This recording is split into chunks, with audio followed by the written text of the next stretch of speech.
Sorry about the delay. Coming back now, and we're creating an auto dropper. So we've got this high pass filter here, and we want something that'll automatically take it out when the bar restarts. And so this is just a bit of fun to create. So we're going to use this latch here, and I want this latch to control the what we're looking at. So when it's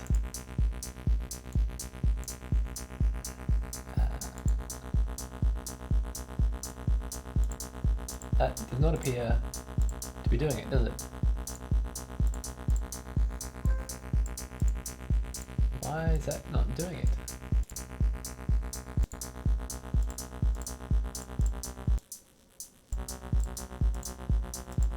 Huh. Oh yeah, because look, we need to put the control voltage up. Derp. Okay.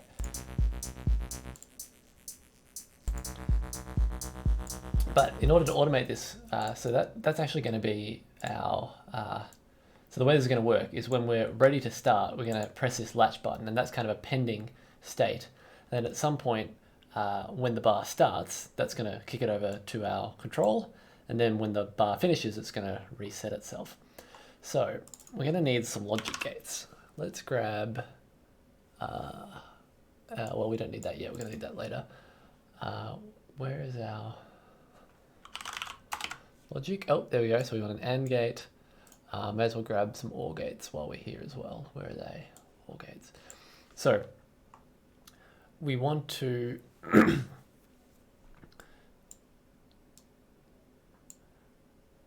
we want to switch over to the filter. So we want to toggle this when both we've said, hey, we want to switch over to the filter, and also we hit the start of a bar. So let's use clock 2 for this. And we're going to divide by, we'll just divide by 4 to begin with. And we're going to set the pulse width of this down to 1, so we just get effectively a trigger output from the clock. So now when we run, see it turns on, turns off. Oh, actually, let's reset. Now you can see it's toggling every 4 beats. So that's pretty cool. But we only want it to toggle on when this is done. And so when this toggles on, we actually want to toggle that off. So now what it'll look like, so now this is on, and this is off, but now this never turns off again. So now we need another way of toggling this off again. And the way we're going to do that is, well, we also want to toggle it off at the start of the bar. So it's another AND there, but we don't want it to happen until the next go through. So for this, we're going to use this bucket delay. And actually, so that goes there. This can get clocked, and this clock here actually doesn't matter what clock it goes to. So I'm going to attach it to just that first 2, 3, 4. How many of these do we have? 2, 3, 4. 1, 2, 3, 4. Yeah, okay, that's fine.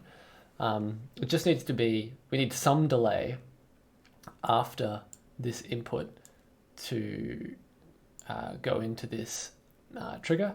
Otherwise, what will happen if we don't have any delay, then it'll turn on and then it'll turn itself off in the same frame, which is not what we want.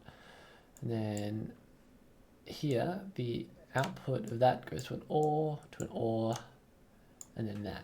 So now what we should see is when we hit run,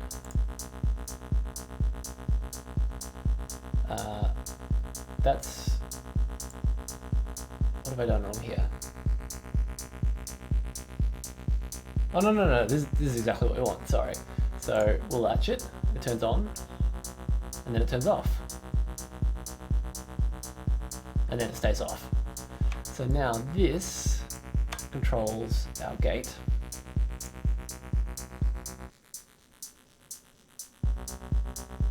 Pretty cool. So let's turn that down to divided by 8. And let's, so it's armed.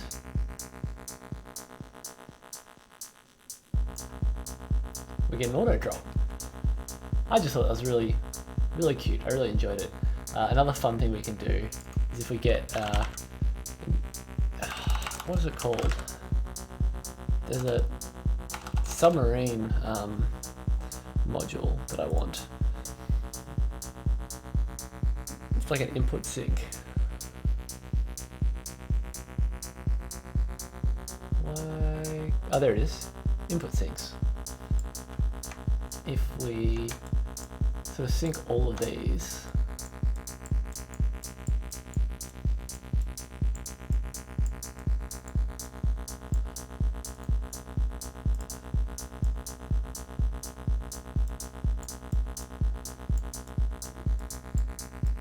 that's probably enough.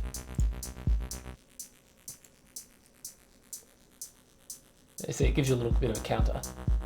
So with 16th notes, it doesn't really work. So let's use this clock here instead.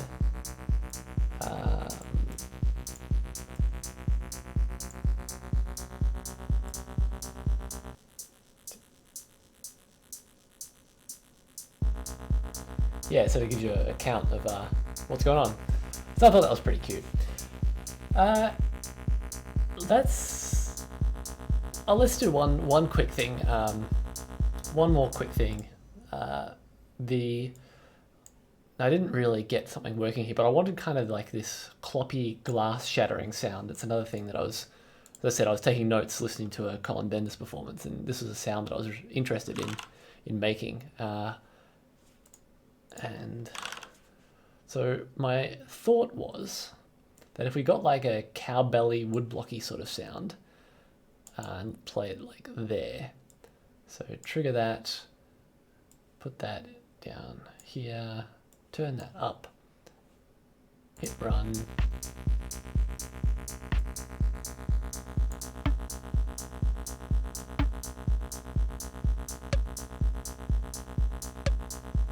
So is that?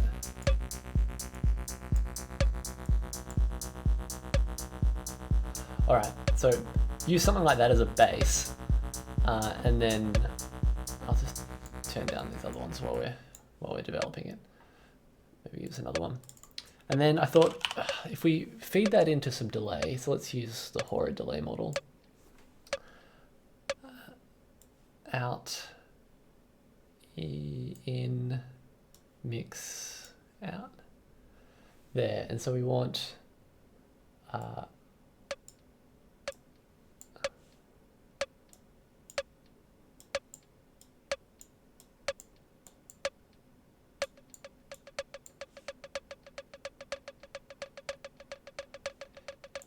yep, so we'll start with something like that.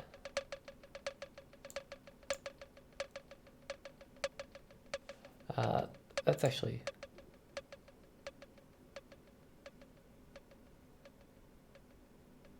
yeah, I'm not really sure how this delay unit works, but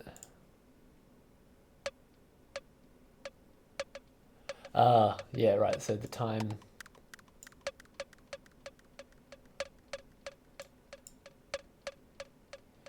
yeah, so something like that, but then we don't actually want that tail off. But actually hearing this, when I was running into it, I was getting some like weird overlaps and couldn't quite figure out what was going on. But it's probably because that feedback tail is so long.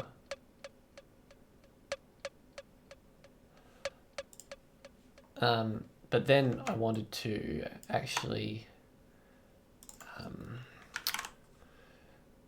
like I only want the start of this, you know?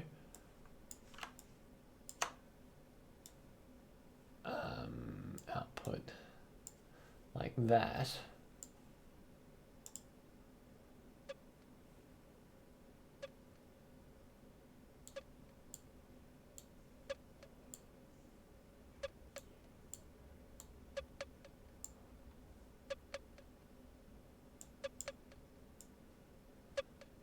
But then that's too much.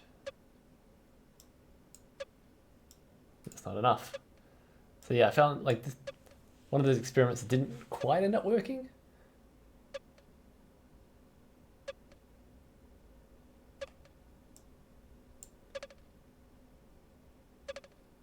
Yeah, that's better. you sort of get this like cloppy bit, and then it's also too quiet for some reason. So let's throw it through a drive unit. Why not? In, out.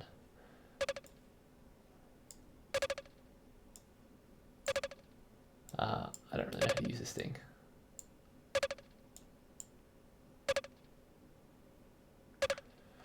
And then even that though, I was like, oh, it's kind of too regular.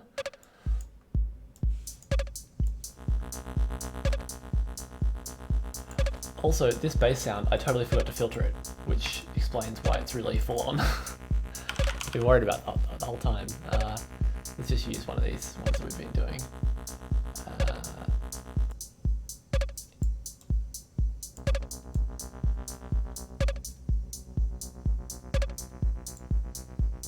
Yeah, that's much better.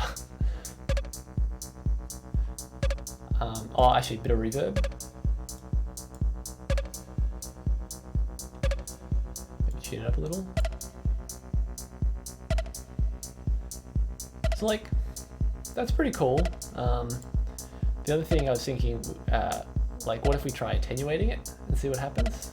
And like just so we sort of get some mix-ups. So if we take like a maybe a sample and hold. Where's the one? Here. Trigger it, take it out, run it through a attenuator, run that into that guy.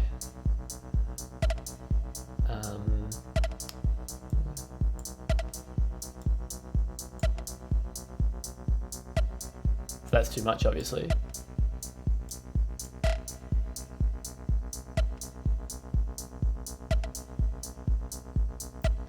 Now they're kind of all different, but it's a bit weird. You know, so I don't know, just messing around. I tried putting in like 2 delays with different settings. Like that might be interesting. So we could do like a trigger out.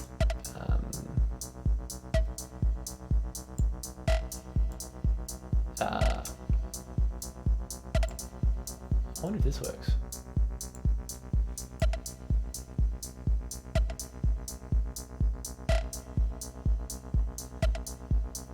Yeah, so it's kind of fiddly. Like I don't really like the ones where it has a lot of really quick hits. When it has a couple of hits, it's okay. I'd probably have to go back and listen to the original sound. This is one of those experiments which was like kind of fun. I don't really feel like it totally worked. But anyway, that's that. Let's finish with one more auto drop, shall we?